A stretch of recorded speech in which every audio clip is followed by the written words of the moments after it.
not going to give out Desmos. You should be able to make a table for the problem on the quiz, just like you've been able to make them all along. You need at least 3 points, and the points we've been plugging in were -1, 0, 1, and 2. If you chose some different points to plug in, it's fine, but just remember that you need a good picture of what the graph's going to look like, okay?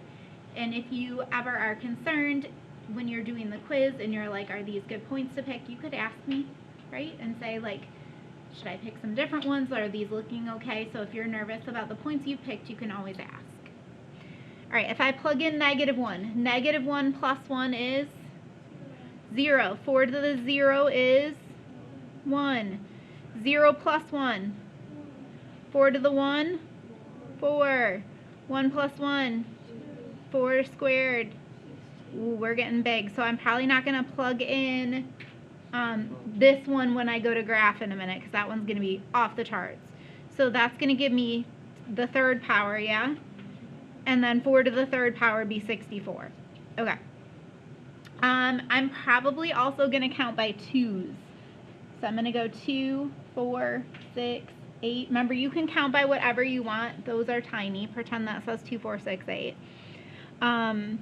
In terms of x's, I'm still going to count by 1s. So I'm going to count 1, 2, 3 in terms of my x's, but going up, I'm going to count by 2s. So I have a point at -1, +1. So it'd be about right here, because if I'm starting at 2, it'd be halfway. 0, 4, so 2, 4, and then 1, 16. So I'm over 1, 2, 4, 6, 8, 10, 12, 14, 16. Remember that this is going to hug the asymptote, and the asymptote is typically at 0. So here's my asymptote. Remember, we like to draw that in too. Remember, I told you that sometimes there are things that I'm not super picky about, but something that I am picky about, if you draw over the asymptote, like you're like, my graph goes this, it can never touch or cross, right? So if you draw and it touches and crosses, that's no good. Okay, so I will take points off for that. So make sure it hugs the asymptote. The asymptote's at 0 unless there's something out back being added or subtracted. And that something out back is our k value, which is kind of factors into problem number 3. Okay, so if there's something being added or subtracted, it's not 0. But do you see how there's nothing being added or subtracted out back? And that's how I know it's at 0. Okay? All right, the domain. Do you agree it's going to span out and hit everything? Yes. So let's remember that we write that in interval notation, so -infinity to infinity. In terms of range, my graph starts where? 0 and goes up. So for my range, I'm going 0 and up. So 0 to infinity. Because it can never touch 0, it still gets a parenthesis there. And my asymptote lives where? 0. And you have to write it as y equals 0. If you just write 0, again, that's another spot where I'm going to take off points. It's a horizontal line, so it has to be written y equals 0. Okay, so again, I'm letting you know ahead of time where I'm going to be picky and where I'm not. If you graph over the asymptote, points off. If you just say 0 and you don't put y equals 0, points off. Because again, it's a horizontal line. Y equals 0 and x equals 0 are not the same thing. Right? Are we okay for 1? There's a lot going on there. Yes? Yes? Okay. All right. Exponential growth or decay. These are the easy ones. They're almost so easy they're deceptive because you're like, I should have to do some math. Nope. You just need to look at that number. I just care about the number in parentheses. If it's bigger than 1, it's exponential growth. So this one would be exponential growth, and part B would be what? Yeah. So I think the trick to those two problems is almost that it looks like I should do some math, right? Like it feels too easy, and that's the part that probably makes you a little nervous. Okay. Going to 3, the K value is always the value that shifts you up or down. Shifts you up or down. So that's what the K is referring to. So if you look back to the equation we had yesterday, that plus K was at the very end. Now, normally, we know our asymptote lives here at 0. But where does my asymptote live? 2. So how much did it go up? 2. So it went up by 2. So my K value is a positive 2. If it had moved down 2, what would my K value be? Negative 2. So I think more than anything, I think you guys got that as soon as you realized what the K value meant, right? That it was a shift up or a shift down. So again, that would be 2 here. Okay. Would that be like that asymptote? Would it be 2? Yep. If I wrote the asymptote for this graph, I would say the asymptote is at y equals 2. So that's what I would look for. So like the asymptote's a good line in the sand, basically, right? Like it's normally at 0, but now I can tell it's at 2. So that's the feature of the graph that I would look for, is where does my asymptote normally live in the parent function versus where is it now? Okay. All right. Ready for 4? 4 should be similar to what we did yesterday. Are my bases the same? No. Bummer.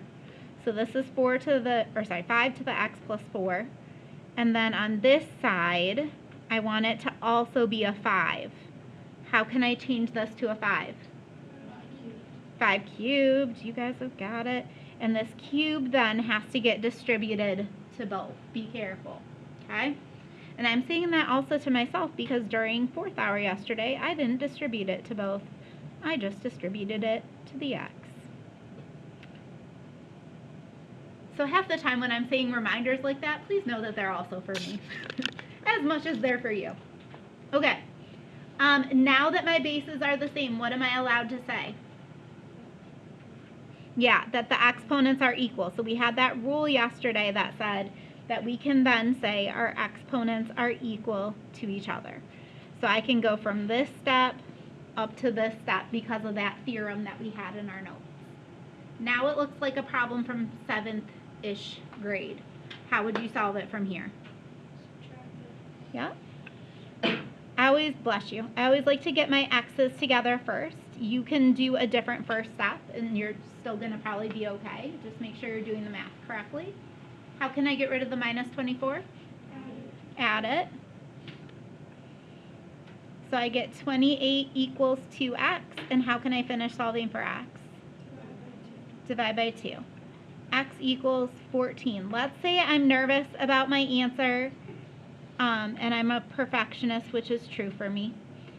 It's where I live as a human. Let's say I was nervous about this answer. What could I do to check it? Plug it back in. So if I plug it in, let me just show you plugging it in. So I would do 5 to the 14 plus 4, and I'm going to see what that gives me. Ooh, big numbers. I'm hoping for the same big number. So 125 to the, where's my to the? 14 minus 8. Is it the same big number? Yeah. So we're good to go. So that's what you want to see, is that both sides are the same. So I calculate one side, I calculate the other, and I make sure they're match. Ready for 5? Is this better if we weren't understanding it before? Okay. We have 87,000 people. Oh my God, I'm not going to talk about partial people again. Remember last time gave me bad dreams. Okay. So, we are growing. Our population is growing. So what do I put in parentheses? 1 plus. And then how do I write 2.5 as a decimal? Yeah. So remember, to change this into a decimal, we have to move the decimal point left by 2. So it's always shifting it left by 2. Okay, how many people in 10 years? Where does the 10 go? Yep. And we can plug it in one swoop no matter what type of calculator we have. 87000 parenthesis, 1 plus 0.025, close it to the 10th. So now I've got approximately, and again, I don't care if you put a squiggly equal sign or a regular equal sign, it doesn't matter to me. That's, again, I told you I'm pretty honest about what I mark down for and what I don't. This is not something that bothers, okay? So if you have like a straight equal sign, I'm not going to mark down for that. So now I have about 111,368 people. And if you round down instead of up, again, that's not a hill I die on either, okay? Because I feel like you could make an argument about that, and that's not, yes. So if you had 68 or 67 for your last 2 digits, I'm okay with either, okay? One other thing I wanted to say about this one. I know I said no decimals, but could you still use a calculator if you're not great with exponents? So if I didn't know 4 to the 3rd power, could I still do, what is it? 4 to the 3rd power. Could I still do it on here? Yeah. So you still have your calculator to help you, you just don't have it that it's going to graph it for you. Does that make sense? Okay. All right. Whole sheet. We feel good about this for quiz tomorrow? Okay. So we'll talk back through that one more time. I'll save this copy so we can kind of look back through this one more time before we quiz. Because like I said, it's very similar. So